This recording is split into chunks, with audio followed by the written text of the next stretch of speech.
welcome Sanaya Kelly.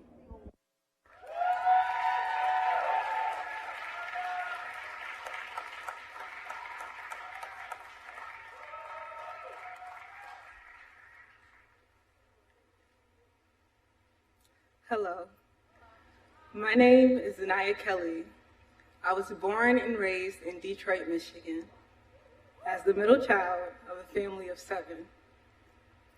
I grew up in a neighborhood where there weren't many grocery stores that had healthy food options nearby. There were times where liquor stores doubled as grocery stores. But in elementary school, I learned the importance of having access to healthy food options. And my mom and I started a backyard garden. I was hooked. From our little backyard oasis, I could see the impact that fresh fruits and vegetables had on my family's health. The high school I attended focused on aviation. Between learning how to fly planes and build engines, I also learned how flying and different forms of transit contributed to climate pollution. For me, transportation was personal. Apart from lacking healthy food options, my entire city lacked reliable transportation. Coming from a big family, cars were expensive, so I had to rely on public transit. A 25-minute car ride to school could easily be a 2-hour bus ride. One winter in 10th grade, I got second-degree frostbite on all of my toes because I had to walk for miles in the snow when the bus didn't show up. These experiences inspired me to combine my passions for improving both the environment and public transit systems as an AmeriCorps member.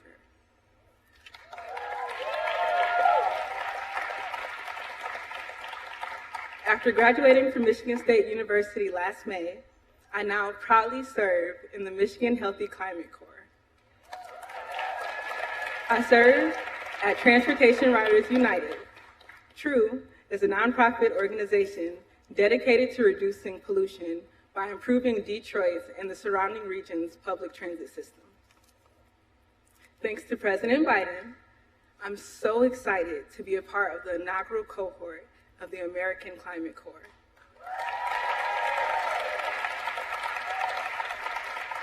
For young environmentalists like me, it means so much to know that we have a president who understands the importance of climate change, clean energy, and climate justice.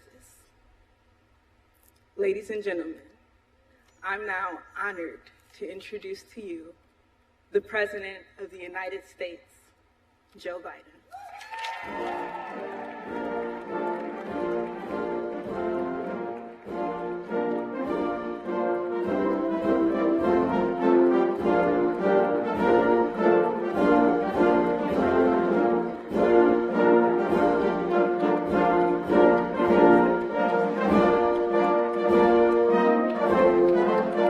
Hello, hello, hello.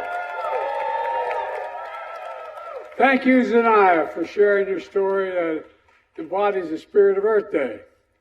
On this day, 54 years ago, with literally toxic rivers burning, air filled with pollution, millions of Americans from every age and background rallied together to stand for our environment and for future generations. I got to know Senator Gaylord Nelson, from Wisconsin when I got to the Senate.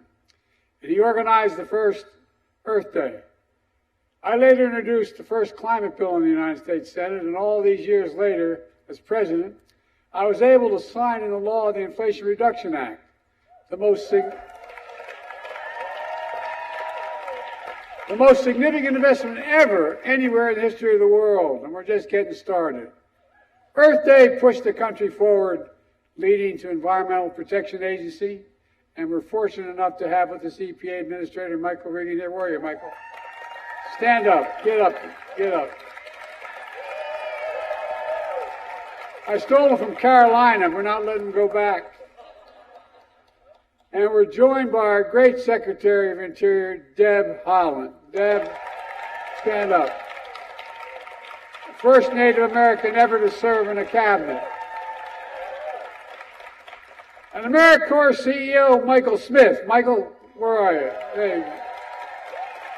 Joined by members of the Congress, including Ed Markey of Massachusetts, who, by the way, thought this was an important idea a long time ago and talked about dealing with the climate corps. One needed one. Ed, we owe you a lot, pal. We owe you a lot.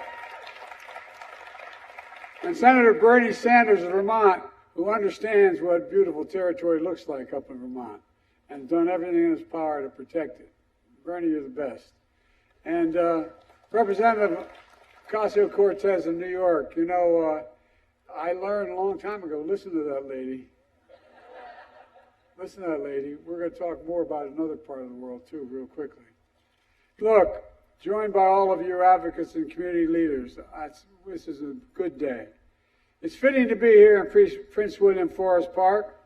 On March 31, 1933, during the Great Depression, President Franklin Delano Roosevelt created the Climate Conservation Corps, which is talked about a little bit, to put Americans to work to conserve our country's natural resources. Thousands of young Americans from the Civilian Conservation Corps built this park, providing jobs, recreation, hope, and healing at the time. We know today we face another kind of existential threat. It requires equally bold and clear action. As president, I've seen the devastating toll of climate firsthand. Since I've been president, I've flown over all the major fires and the thousands upon thousands of acres that have burned flat by wildfires, more acres than the entire state of Maryland combined. I've met with families whose homes are wiped off the map by devastating hurricanes, floods, and storms. Last year was Earth Day's hottest day on record. And over the last 2 years, natural disasters and extreme weather in America have caused $270 billion in damages. And the impacts we're seeing, decades in the making, because of inaction, are only going to get worse, more frequent, ferocious, and costly. But since Kamala and I took office, we've been acting, and today I'm proud to announce 2 major steps forward. The first, energy costs are among the biggest costs for families to budget, particularly poor and middle-income families. In fact, low-income families can spend up to 30% of their paychecks on their energy bills. It's outrageous. To reduce family energy costs for folks with low and moderate incomes today, the Environmental Protection Agency will invest $7 billion from our Inflation Reduction Act in a new program called Solar for All. To award grants, 60 grants across the country to states, territories, tribal governments, municipalities, and nonprofits to develop programs that enable low-income and disadvantaged communities to benefit from residential solar power. And it's a big deal. This new Solar for All program means that 900,000 households, 900,000, will have solar on the rooftops for the first time and soon. Millions of families will save over $400 a year in utility bills, and that's $350 million nationwide. My dad said it matters what's there at the end of the paycheck, but the month is out. Do you have anything left? It means we'll cut more than 5 million metric tons of carbon pollution annually.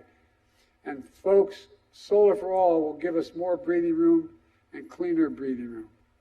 It's going to also create 200,000 good-paying and union jobs over the 5 years in communities that need it most, fence-line communities. You know, as I always say, I think about climate. When I think about it, I think not only about health and safety, but I think about jobs. And that brings me to my second announcement. Last fall, I talked about a historic new program that my administration was launching with the help of my colleagues on my right here, called the American Climate Corps.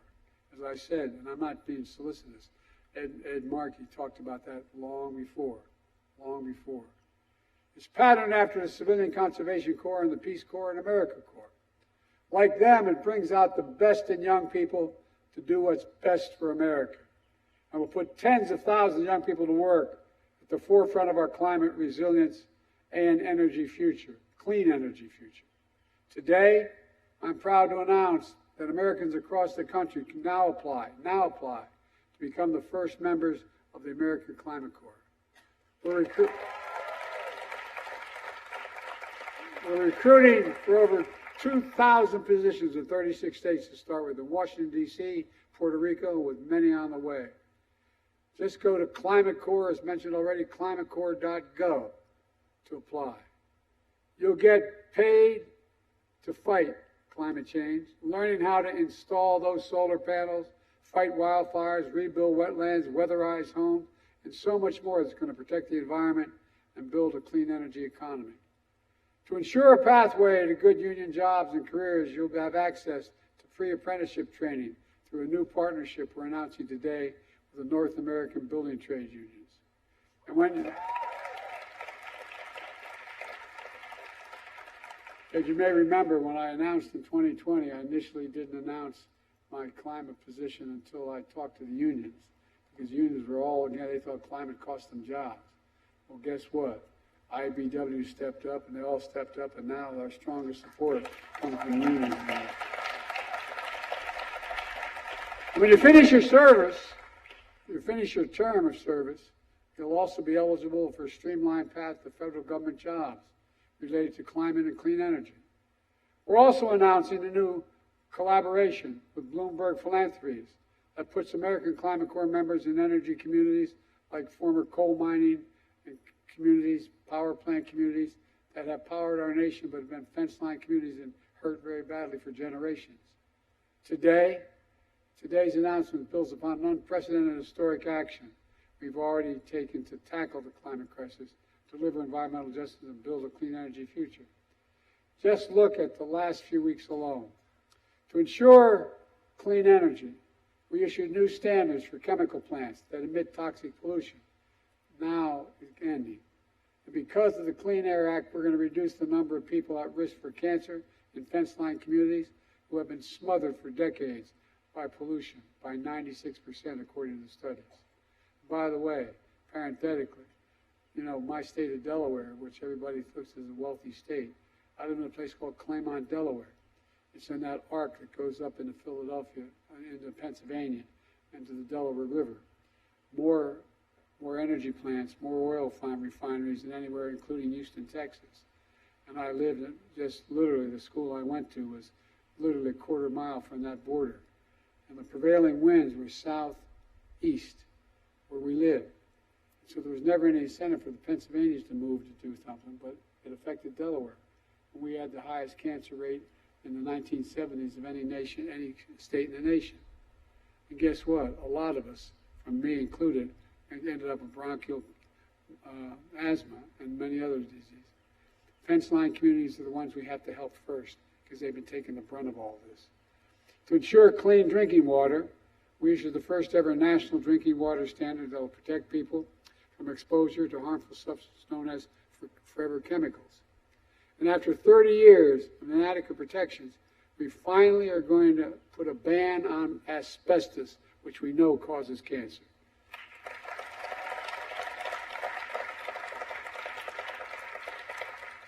It's all part of a plan to reassert America's climate leadership. We rejoined the Paris Agreement and sparked a domestic clean energy manufacturing boom, providing incentives for 80,000 farmers to implement climate-smart agricultural practice. So plant what absorbs carbon from the air and pay them for doing it. We've quadrupled the number of electric vehicles sold, and 11,000 dealerships have now signed up to sell more. We're modernizing infrastructure with better roads and highways, energy grids, and more, so they can withstand and recover from extreme weather. Already underway, we're replacing every single lead pipe in America so everyone can turn on a faucet, home or at school, and drink clean water that doesn't contain lead. We're also reducing flood risk for communities, improving drought resilience, and conserving 41 million acres of most precious and sacred lands and water. I committed that I'm going to try to take of all non-developed land and waters, we're going to take 30% of it by 2030 and make sure it is conserved, period. We're well on our way. We've already attracted nearly $700 billion in private sector investments in advanced manufacturing and clean energy, creating tens of thousands of jobs here in America. And all across the board, we're lifting up communities and workers too often left out in urban, rural, suburban, tribal communities all across the country. But folks, despite the overwhelming devastation in red and blue states, there's still those who deny climate is in crisis. My MAGA Republican friends don't seem to think it's in crisis. They actually want to repeal the Inflation Reduction Act, which provides the funding for a vast majority of these projects, and roll back clean air protections for clean air and clean water. And I'm not going to go into it now, but I'm not making it up. It's real. Just listen to what they say. Anyone in or out of government who willfully denies the impacts of climate change is condemning the American people to a very dangerous future, and the world, I might add. They want to take us backwards, sideline our workers, let China and others lead the race for clean energy. I'm determined, absolutely determined, that we move forward. We move forward. Let me close with this. In 1933, and it was referenced by the Congress lady, that when Roosevelt outlined the Civilian Conservation Corps, he said, quote, and I'm quoting, "More important than the material gains will be the moral and spiritual value of such work." He always put it in a context that went beyond just what the immediate need was. I'd say the same holds true for what we're doing here today. It has a moral imperative. And I've never been more optimistic about America's future. We just have to remember who we are. We're the United States of America. And there's nothing beyond our capacity. We work together. And so happy Earth Day, folks. And God bless you all, and may God protect our troops. We're going to get this done, I promise you, come hell or high water. Thank you, thank you, thank you. Come on.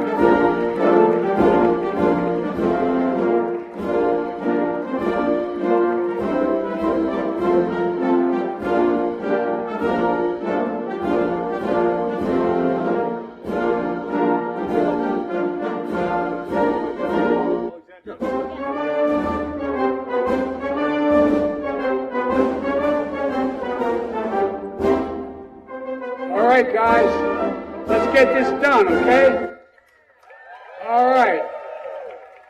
God bless you all. Thank you, thank you, thank you.